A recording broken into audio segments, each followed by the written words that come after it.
Ngayon, tatalakayin natin kung ano nga ba ang ibig sabihin ng arithmetic sequence.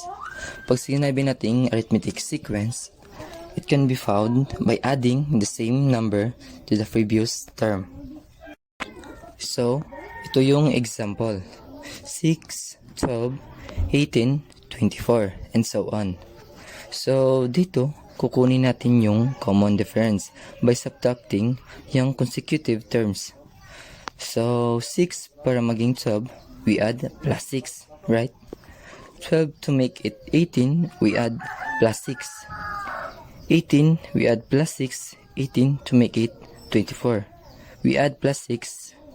And now, by adding plus 6, we can find the next 3 terms. So, 24 plus 6 equals 30.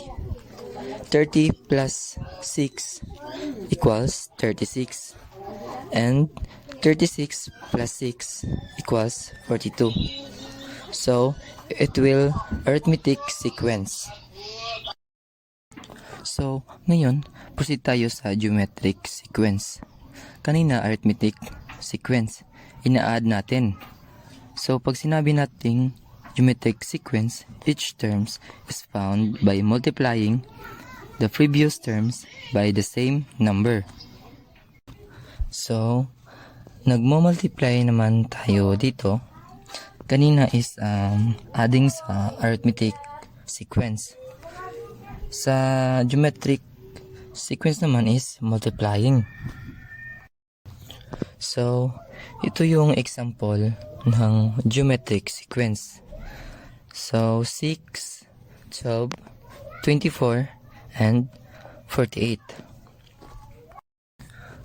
So, ang 6 para maging 12, we multiply 2. 12 to make it 24, we multiply 2. 24 to make it 48, we multiply 2. So, it will geometric sequence. Kasi nagmo-multiply tayo dito. So, the next 3 terms are 96, 192, and 384. Bale, 48 times 2 equals 96. 96 times 2 equals 192. 192 times 2 another one example. 1, 305, 84, 25, 125, and so on.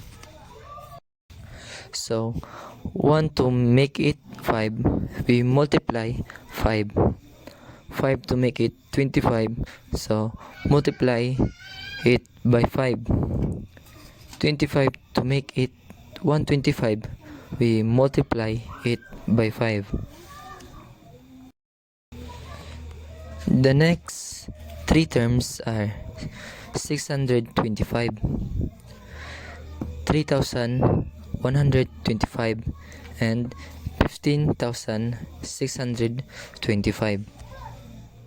So, 125 times 5 equals 625. 625 times 5 equals 3,125, and 3,125 times 5 equals 15,625. So, ganun lang po. Yun yung pagkakaiba ng arithmetic sequence at geometric sequence.